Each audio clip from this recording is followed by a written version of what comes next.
The tavern widow asked for a husband, not a hero. Some women spend their whole lives waiting for a man to save them, but Ruthie Wren had already learned how to save herself. What she had not learned, not yet, was how lonely a strong woman could feel when the lamps burned low, the chairs sat upside down on the tables, and every door in the house had to be locked by her own tired hands. For 3 years, Ruthie had kept the Blue Lantern Tavern standing on the edge of Abilene, Kansas, with nothing but her father's old ledger, a stubborn heart, and a face that never showed fear when men came in looking for weakness. Most folks in town still called it her father's place, even though Samuel Wren had been buried on the hill since the spring fever took him. Ruthie never corrected them sharply. She only looked them in the eye, poured their coffee, counted their coins, and let the clean floorboards, warm meals, and full rooms speak for her. The tavern had never been fancy. Its front sign creaked whenever the prairie wind pushed down Main Street. The windows fogged in cold weather. The porch leaned a little to the left, but travelers knew they could find stew, a bed upstairs, and a fire that did not ask where they had come from. Ruthie liked it that way. What she did not like was Victor Langley standing across the street every evening, watching her place from the window of his hotel office, as if he were only waiting for her to grow tired enough to sell. Victor owned the new brick hotel, the livery beside it, and more of Abilene's debt than any honest man should. He had wanted the Blue Lantern's back lot for years because of the old water well behind Ruthie's kitchen. He said it would help the town grow. Ruthie knew better. Her father had refused him before she was old enough to reach the top shelf behind the bar, and Victor had never forgiven either of them for it. That October evening, the sky had turned the color of old tin, and a cold wind scraped dust against the tavern windows. Ruthie was bent over the ledger, trying to make sense of flour prices and room rents, when the bell above the door gave a tired little ring. She almost did not look up. Then the room changed. The man in the doorway was tall, broad-shouldered, and dusty from the trail, with a black hat pulled low and a coat that had seen more weather than comfort. A gun rested at his hip, not shown off, not hidden either. It was simply there, like the scar along his cheek and the quiet in his eyes. Ruthie had seen enough rough men to know the loud ones were not always the dangerous ones. Sometimes the dangerous ones spoke softly and noticed everything. This man noticed the back door first, then the stairs, then the two men playing cards by the stove, then Ruthie. His gaze stopped there. "Evening, ma'am," he said. His voice was low, worn smooth by dust and distance. "I'm looking for a room if you've got one left, and supper if your kitchen has mercy on late travelers." Ruthie closed the ledger, keeping one finger between the pages. "Rooms cost coin, supper costs extra, mercy depends on manners." One corner of his mouth moved, not quite a smile. "Then I'll do my best to afford all three." There was something about that answer that made old Mrs. Bell at the corner table look up from her knitting. Ruthie noticed. Mrs. Bell noticed everything and remembered even more. "What'll you drink?" Ruthie asked. "Whiskey." "Coffee." Ruthie lifted an eyebrow. A man comes in from the trail after dark, wearing a gun, and asks for coffee. "Whiskey makes some men brave," he said. "I've had enough trouble with brave men." That should not have pleased her, but it did. She turned toward the kitchen before he could see the small smile she failed to stop. When she came back with stew, bread, and coffee, he had chosen the table nearest the wall, where he could see both doors without turning his head. "You planning to rob me, Mr. Boone?" he said. "Elias Boone." "You planning to rob me, Mr. Boone, or just memorizing the room in case somebody else tries?"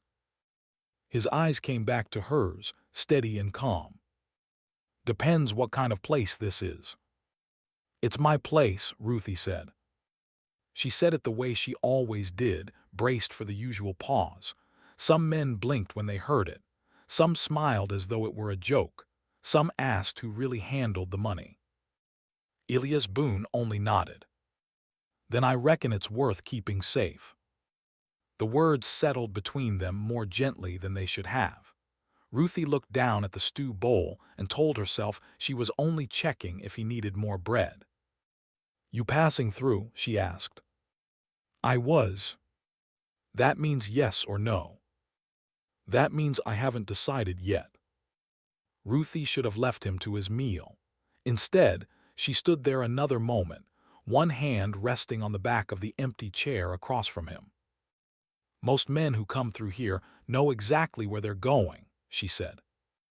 "Most men say that because they're afraid to admit they don't." She looked at him then, really looked. His hands were large and rough, with healed cuts along the knuckles. His coat was travel-worn but clean enough to show pride. He carried sadness like an old saddle, shaped to him from years of use. Before she could answer, the bell over the door rang again. This time Ruthie did not soften. Victor Langley stepped inside with two of his men behind him, both smelling of cold air and trouble. His gray coat was too fine for the dust on the street, and his smile had never reached his eyes in all the years Ruthie had known him. "Miss Wren," Victor said, removing his gloves one finger at a time. "Still open, I see." "As long as folks are hungry and decent," Ruthie said. Victor's gaze moved to Elias, then back to her. "Taking in strangers now." "It's a tavern." "It is a struggling tavern," Victor said, voice smooth enough for strangers and sharp enough for her. "Which is why my offer still stands. Sell me the back lot and the well.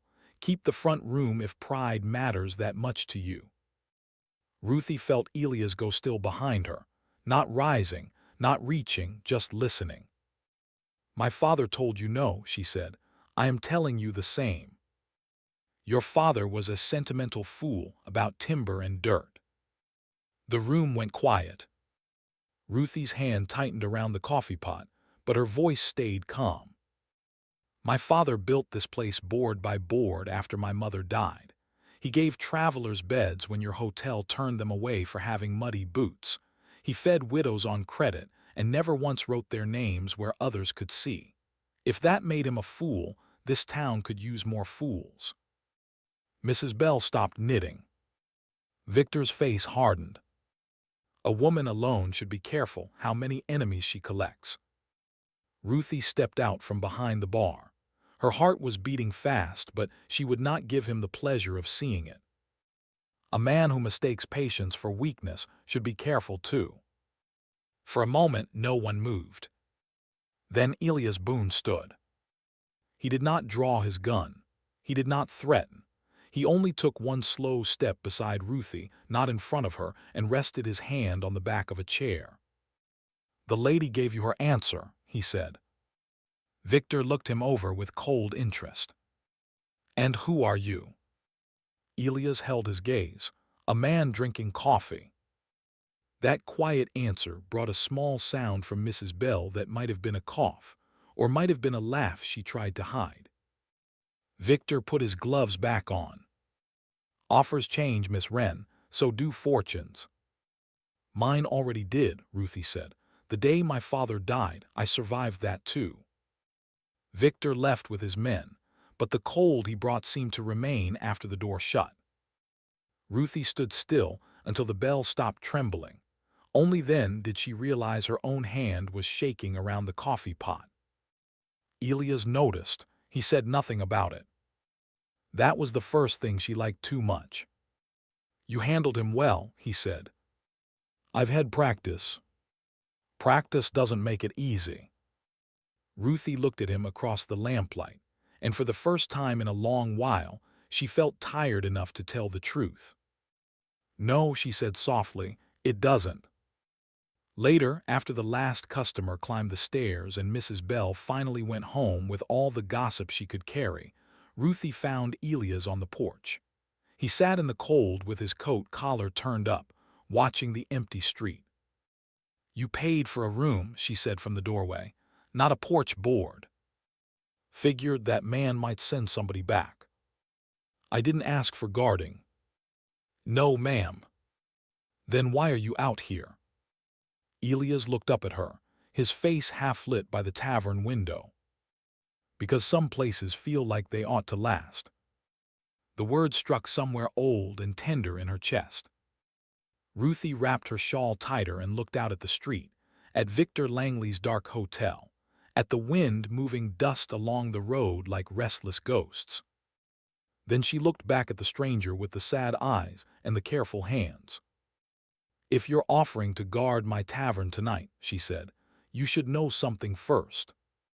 What's that? She opened the door wider, letting warm firelight spill around them both.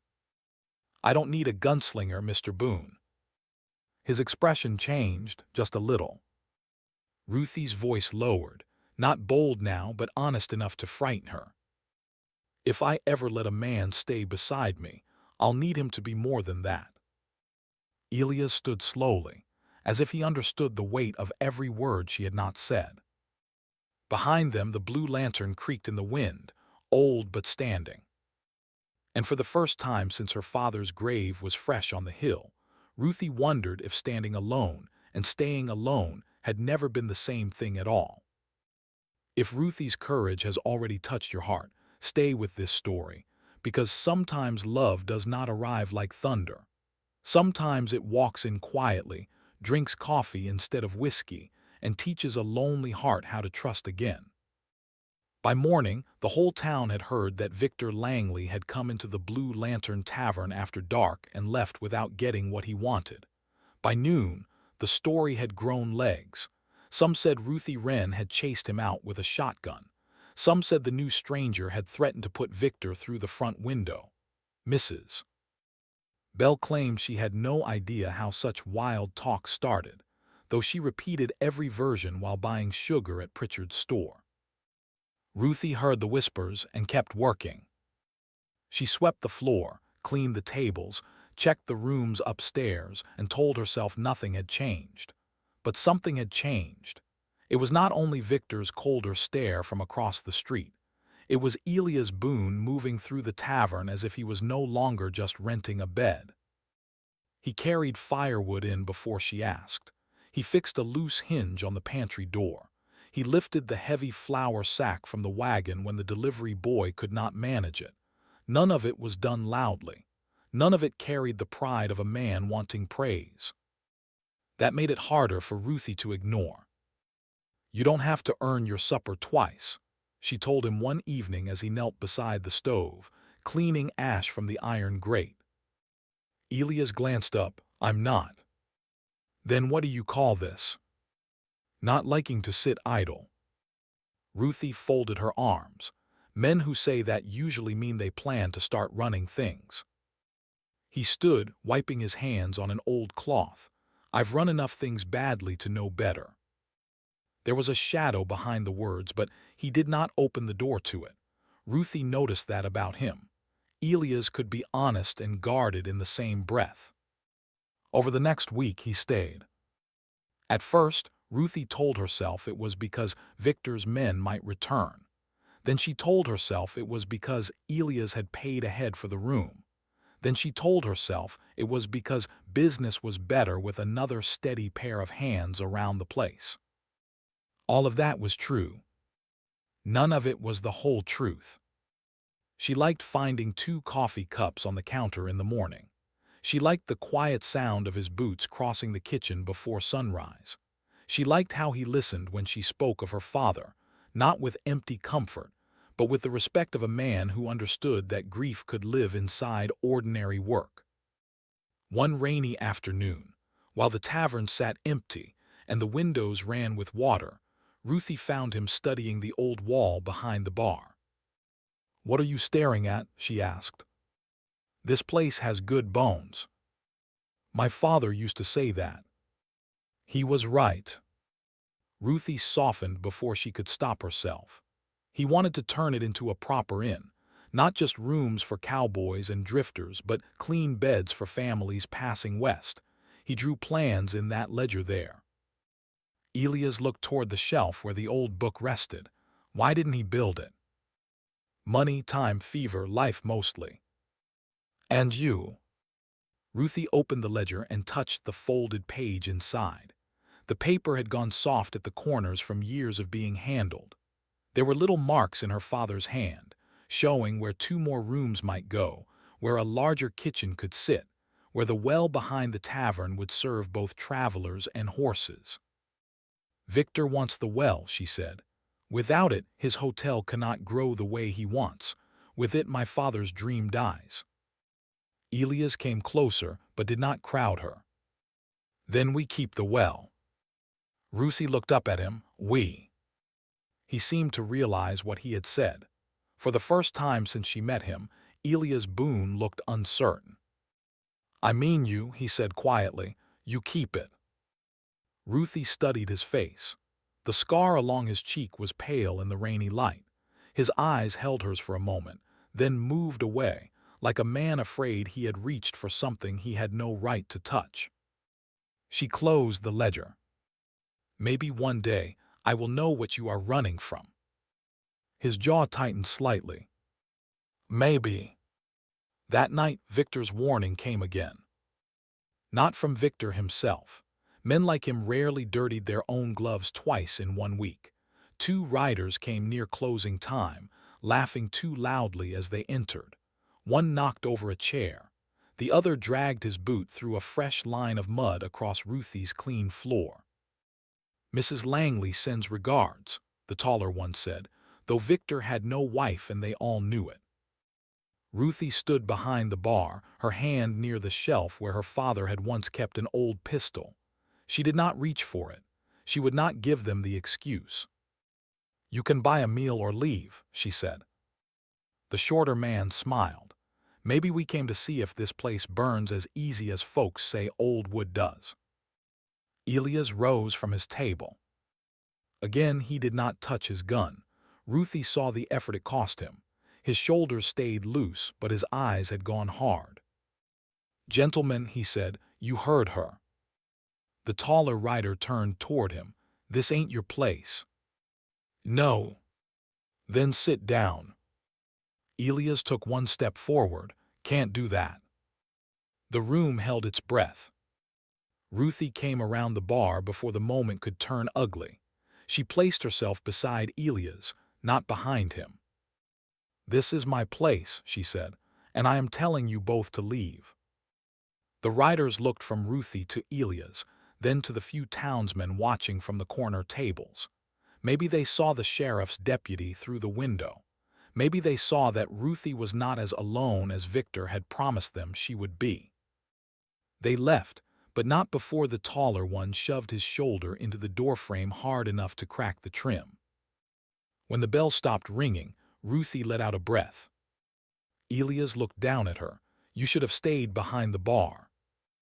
Her eyes flashed. "And you should learn quicker, Mr. Boone." He went still. Ruthie's voice shook, not with fear now, but with hurt. "I told you I do not need a man stepping in front of me every time trouble walks through that door. I was trying to help." "I know." Her voice softened, and that made it worse. "That is why I am telling you now, before I start depending on it for the wrong reason." Elias looked as if she had struck him more sharply than any fist could have. "What is the wrong reason?" "Because it is easy to let a strong man become a wall," Ruthie said. "And one day, if he leaves, a woman forgets she still knows how to stand." The silence after that was long. Outside, rain tapped against the windows. A horse shifted near the rail. The fire gave a soft crack in the stove. Elias finally looked down at his hands. "I used to be that kind of wall." Ruthie did not speak.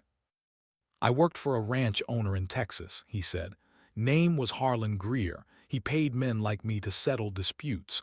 That was the polite word for it. At first I told myself I was keeping order. Then the jobs changed. A fence cut here. A barn threatened there. A widow scared into selling land she should have kept." Ruthie's face changed, but she did not step away. "I left," Elias said. "Too late to be proud of it, but I left." "Is that why you watch every room like danger owes you money?" A sad smile touched his mouth and disappeared. That is part of it. What is the other part? He looked toward the stairs, where his room waited with his saddle still packed beneath the bed. The other part is that I have never stayed anywhere long enough to find out whether I could become better than the worst thing I once helped do. Ruthie felt the anger in her chest loosen into something heavier. She wanted to forgive him at once. She wanted to be careful. She wanted to reach for his hand. She wanted to send him away before he could matter more. Instead, she did what her father had taught her to do when money was short. Storms were coming, and fear tried to make decisions too quickly. She stood still and counted the truth. "You are not that man tonight," she said, "but I need to know you will not become him again when Victor pushes harder." Elias met her eyes. "I cannot promise I have no temper. I cannot promise I have no past, but I can promise this. If I stand beside you, Ruthie, I will stand beside you, not over you, not in front unless you ask it." Her throat tightened. "That sounds easy when the room is quiet." "I know." For a long moment, neither of them moved. Then Ruthie picked up the broken strip of door trim from the floor and handed it to him. "Then start beside me," she said. "This needs fixing."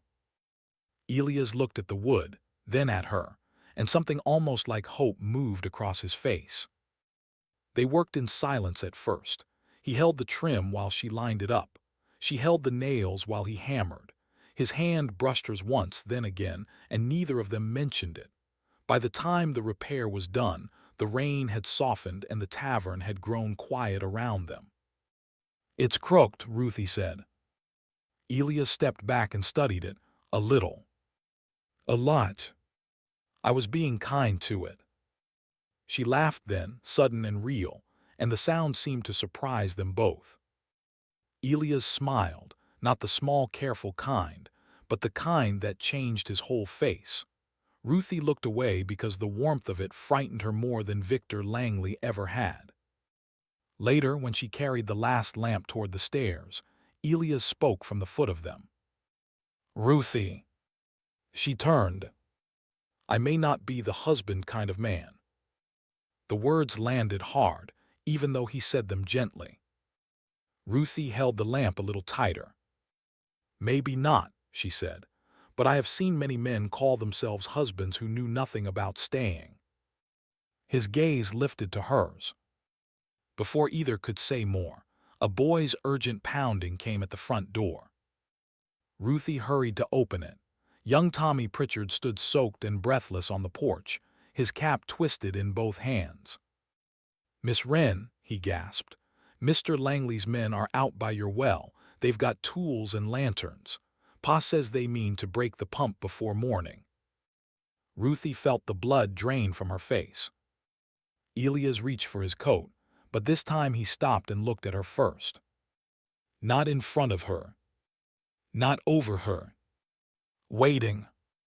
Ruthie lifted her chin, took her father's old ledger from the shelf, and slid the land papers inside her shawl. "Then we go together," she said. And when she stepped into the rain, Elias Boone stepped beside her. Rain came down hard enough to turn the road behind the Blue Lantern into black mud, but Ruthie Wren did not slow her step. She carried her father's old ledger tight beneath her shawl, feeling the stiff edge of the land papers inside it press against her ribs with every breath. Beside her, Elias Boone walked with his coat open against the rain, his right hand near his gun but not on it. That small space between hand and weapon mattered to Ruthie. It told her he remembered what he had promised. He was not there to take over her fight. He was there because she had asked him to walk beside her. Lantern light flickered near the back lot before they reached the well. 3 men stood around it, their shadows long and crooked against the pump house. One held a pry bar. Another had already loosened a board from the little shed Ruthie's father had built to keep the winter ice away. Victor Langley stood under a black umbrella, dry as a judge and twice as cold. "You are trespassing," Ruthie called. The men turned. Victor did not look surprised to see her. Men like him always expected the people they hurt to come running. "Miss Wren," he said, "you should be indoors. Weather like this is hard on a woman." "Then you should have stayed in your hotel." One of Victor's men laughed, but it died quickly when Elias stepped into the lantern light. Victor's eyes moved to him. "Still hiding behind your coffee-drinking gunman, I see." Ruthie felt Elias stiffen, but he said nothing. Good, she thought, let Victor hear her. "I am not hiding behind anybody," Ruthie said. "This well belongs to the Blue Lantern. The original survey says so. My father kept every paper you hoped he lost." Victor's face tightened. "Your father misunderstood business." "My father understood honor. That is why you never understood him." The words struck harder than she expected. For a moment, even the rain seemed quiet. Victor closed his umbrella slowly. "Careful, Miss Wren. A paper and a ledger will not help you if this well is damaged by morning." "No," Ruthie said, "but Sheriff Amos might." At that, the men around the well looked toward the alley. From the far end of the street came hoofbeats, slow and heavy through mud. A lantern swung from a saddle. Then another. Sheriff Amos Rusk rode into view with Mr. Pritchard beside him, his coat soaked, his face pale, and his mouth set with the frightened courage of a man who had finally grown tired of being frightened. Ruthie's breath caught. Pritchard avoided her eyes at first. For years, he had done business with Victor's bank. For years, he had lowered his voice whenever Langley's name came up. But now he swung down from his horse and walked to Ruthie's side. "Sheriff," Pritchard said, voice shaking but clear, "I saw Mr. Langley's men carrying tools behind Miss Wren's tavern, and I heard him say yesterday that if she would not sell the well, there soon would not be much well left to argue over." Victor turned on him. "You should think carefully about your loan, Pritchard." Pritchard swallowed. His hands trembled. Still, he did not step back. "I have been thinking carefully for 10 years, he said. "That is the trouble." Sheriff Amos took the land papers from Ruthie and held them close to his lantern. Rain spotted the page, but her father's careful markings were still clear. The back lot, the pump, the well, all written plain, all belonging to the Blue Lantern. The sheriff looked up. "Langley, tell your men to put those tools down." Victor smiled without warmth. "This is a misunderstanding." "No," Ruthie said, "it is a habit, and tonight it ends." Maybe it was the sheriff. Maybe it was Pritchard finally speaking. Maybe it was the men at the well realizing Victor could not protect them from the law as easily as he had promised. One by one, they set the tools down. Victor stepped close enough that Elias moved half a step forward. Ruthie touched Elias' sleeve just once. He stopped. Victor saw it. His mouth twisted. "So this is the man you chose, a drifting gun hand with no land and no name worth knowing." Ruthie looked at Elias. In the rain, with his hat dripping and his coat dark against his shoulders, he looked nothing like the sort of husband the town's women had once told her to choose. He had no fine house, no polished boots, no grand speech ready. He had only a troubled past, honest eyes, and the rare gift of stopping when her hand asked him to. "Yes," she said. Elias turned toward her, startled. Ruthie's heart beat so hard she almost lost her breath, but she did not take the words back. "If he chooses to stay," she said more softly, "then yes." Victor laughed once, sharp and bitter, but nobody joined him. Sheriff Amos ordered his men away from the well and warned Victor that any more pressure against Ruthie's land would be brought before the town council. Victor left with his pride wounded and his coat muddy at the hem. For the first time in years, he looked smaller walking back toward his fine hotel. When the street emptied, Ruthie stood by the well and placed one hand on the wet wood of the pump. Her father had touched that same handle 1,000 times. She could almost see him there, sleeves rolled, smiling that tired smile he wore whenever something hard had been finished right. Elias came to stand beside her. You meant what you said, he asked. Ruthie kept her eyes on the well. Which part? The part about choosing me. She looked at him then. I meant the part about you choosing to stay. He breathed out slowly, rain sliding from the brim of his hat. I have spent years leaving before anyone could ask me not to, he said. I thought it made me free. Maybe it only made me easy to lose. Ruthie's throat tightened. And now? Elias reached inside his coat and pulled out a folded letter, wet at the edges but still sealed. This came from Texas 3 days ago. Harlan Greer offered me foreman wages, more money than I have ever seen, honest or otherwise. She stared at the letter. You did not tell me. I was ashamed. That part of me wanted to open it. Did you? No. He held it out, not to give it to her, but to show her the truth of it. I wanted to know if I could say no without needing you to say it for me. Ruthie watched him walk to the iron stove pipe behind the kitchen wall where a small ash door opened outside. He struck a match beneath the porch overhang, opened the letter just enough to catch flame, and held it until the fire curled through the paper. Neither of them spoke while it burned.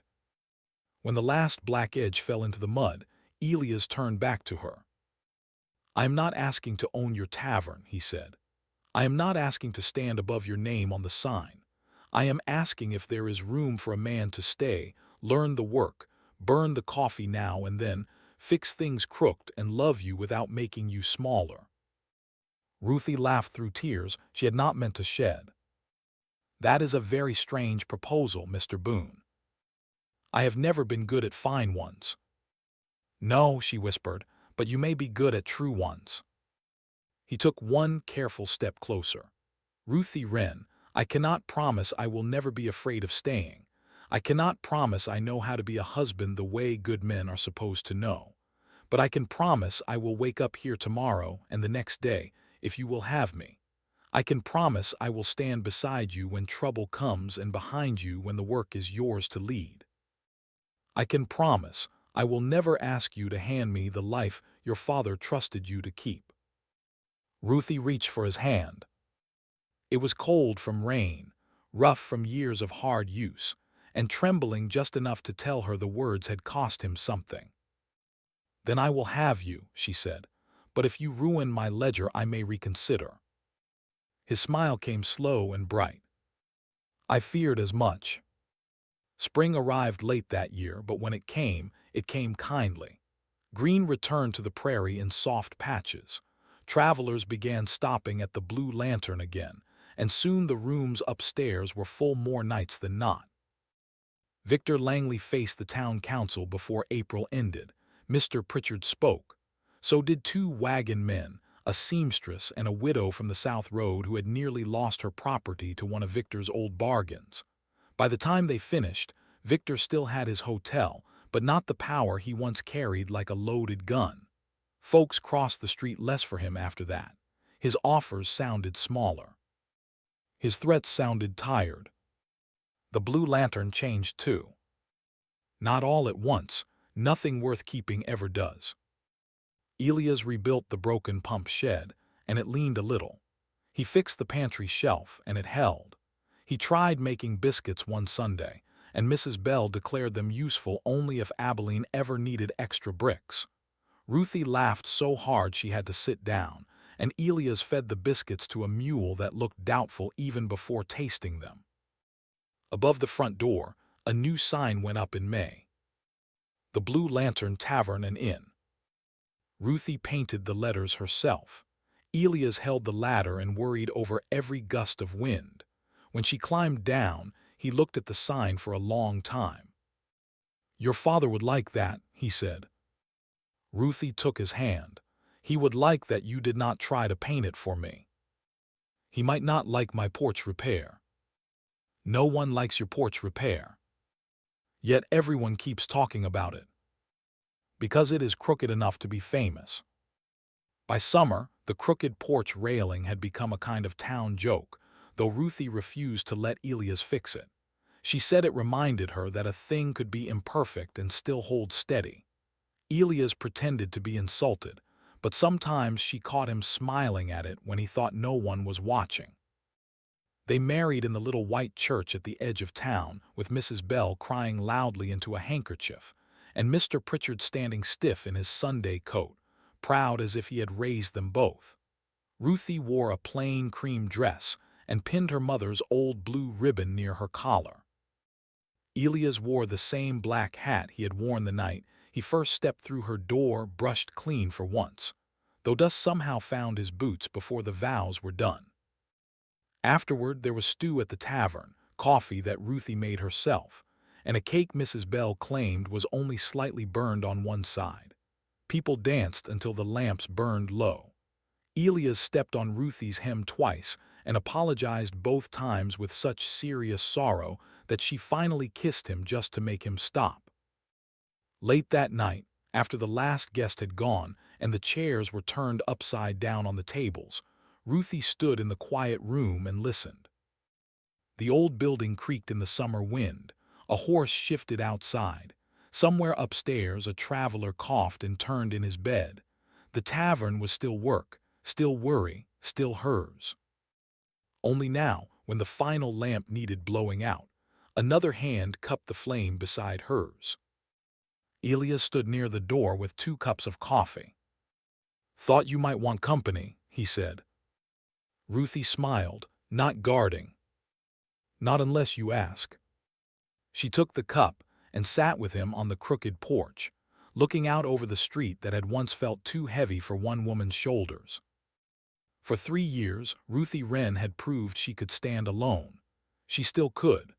But as Elias sat beside her, quiet and steady in the warm dark, she finally understood what her heart had been trying to tell her since that first cold October night. Love was not someone taking the weight from her hands. Love was someone learning how to carry part of it with her. And under the Blue Lantern's soft glow, beside the crooked railing and the well her father had refused to sell, Ruthie rested her hand in her husband's and no longer felt the need to prove she was strong. She already knew. So did he. If Ruthie and Elias' slow frontier love story touched your heart, please subscribe for more romantic Wild West stories filled with courage, healing, and second chances. And tell me in the comments, where are you watching from tonight? I would love to know which town, state, or country is sitting with us by this old blue lantern.